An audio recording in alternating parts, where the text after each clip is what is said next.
الله أكبر الله أكبر الله أكبر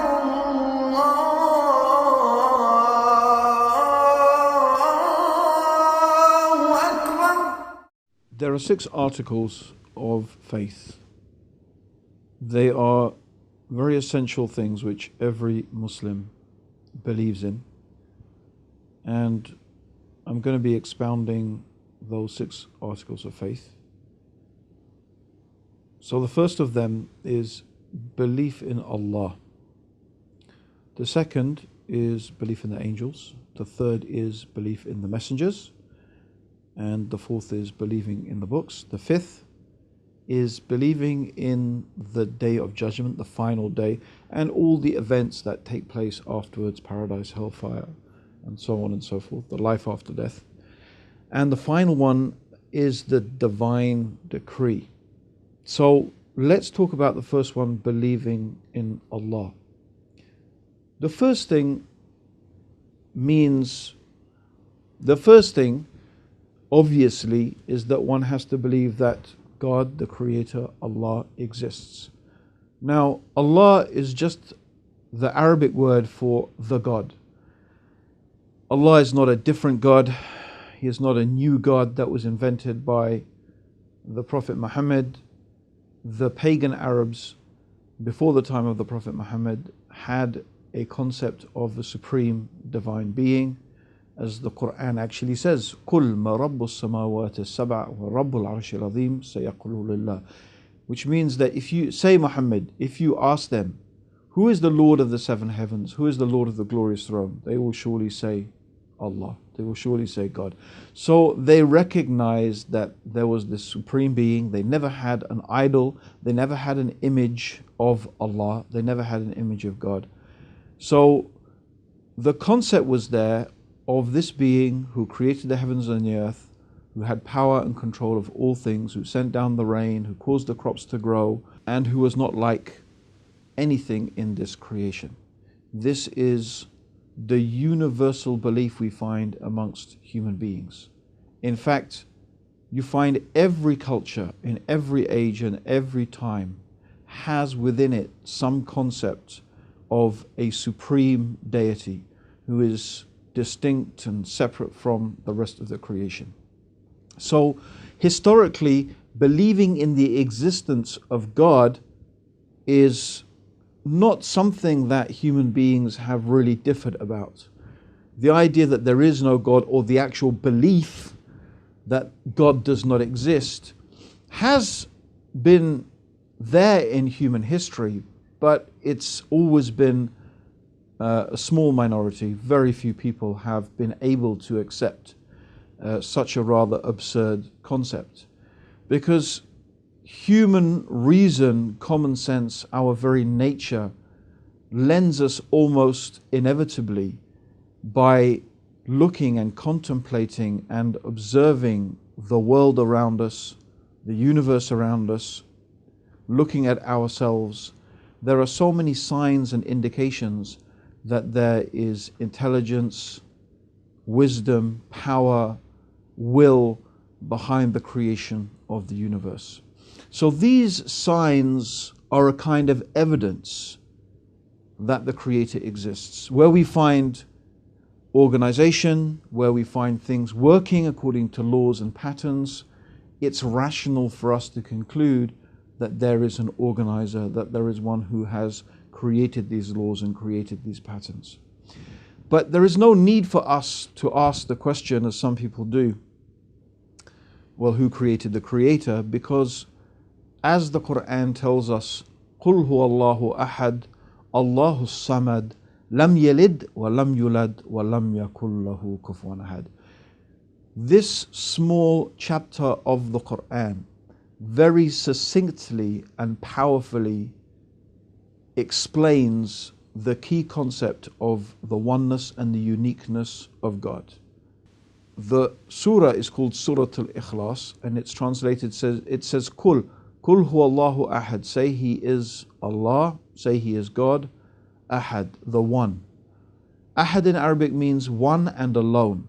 So the word ahad negates any possibility of, for example, a trinity or a triune God or a pantheon of gods.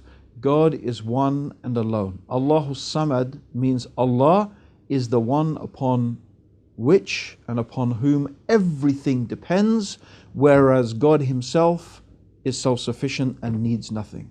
Lam yalid, he is not born, wa lam yulad, nor does he give birth. So nor was he begotten. So no one gave birth to God, nor does God participate himself in the process of begetting, meaning God does not have children, God does not have sons, God does not have daughters.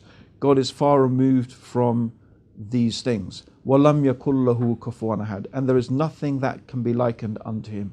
So in reality, whatever you can imagine in your mind, God is not like that. Because the only thing you can imagine in your mind is something based upon your experience as a human being of the world and the universe around you. Even fantastical and imaginary creatures that we can make up in our mind still ultimately are a combination of real existing things that we just put together perhaps in strange ways. But God is not like anything we can imagine.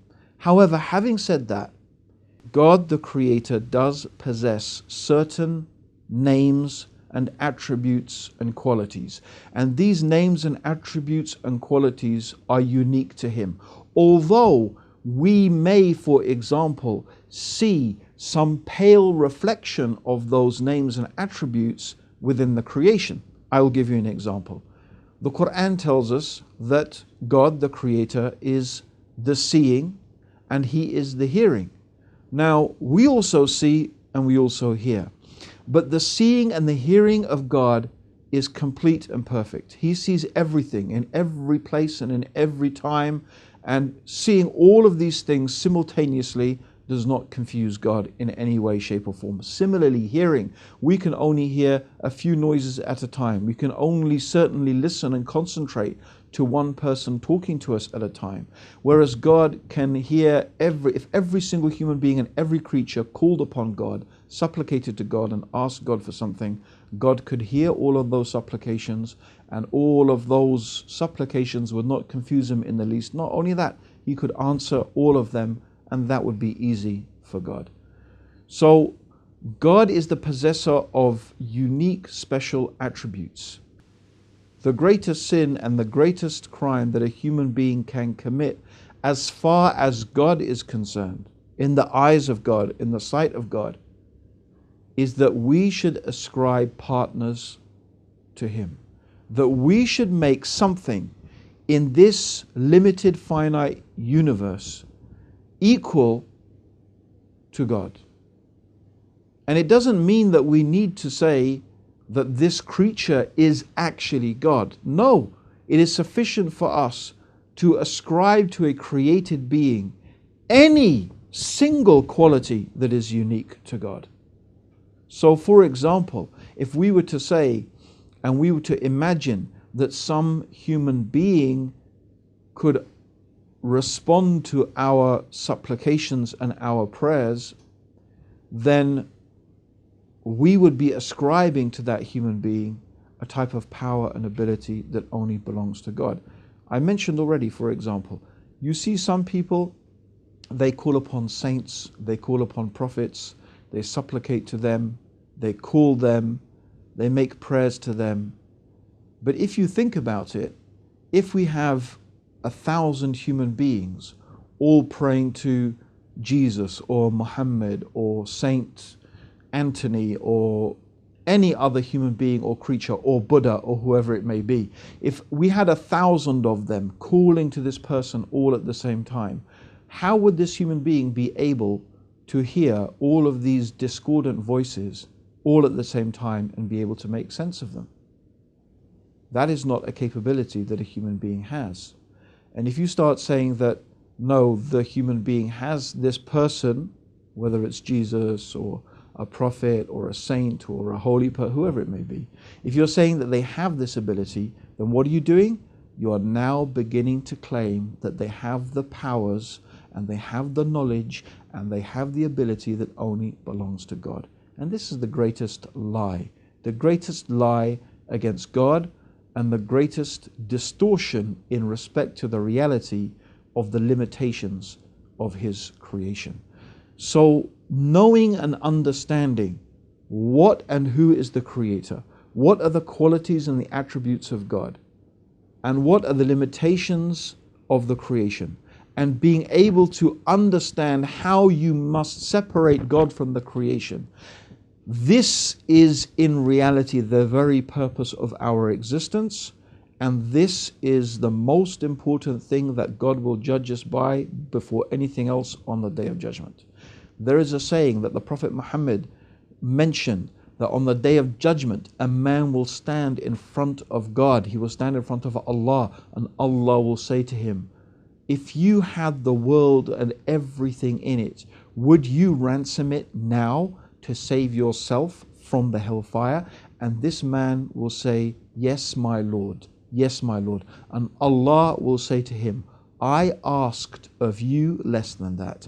I only asked you that you should worship me and not associate anything as an equal with me. So this is what Allah is asking us for, that we should understand and comprehend and establish in our actions and our lives the reality of His oneness, and that we should eliminate the worship of everyone and everything other than Him. Now, part of the consequence of knowing that God is the possessor of these unique names, unique attributes, unique qualities, is that we worship Him, that we praise Him, that we direct certain acts of worship that are exclusive to God. They should only be done for the sake of God and only be done to God.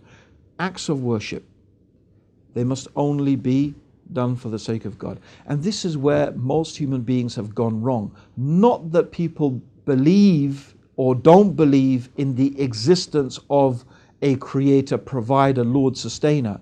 Most people have accepted that. Where they have gone wrong is that they have either attributed to some created thing the powers and the knowledge of God, or they have given acts of worship that should only be for God to some created thing along with God. One of these very important things, for example, that Islam teaches us is that God is the one who defines for us what is right, what is wrong, what is good, what is evil, what we should do, what we shouldn't do in terms of our life, the laws that we should live by personally and collectively. So the case is obviously in many situations that human beings have legislated in opposition to God's legislation. They have made rules through which and by which they run their own personal lives and their collective lives.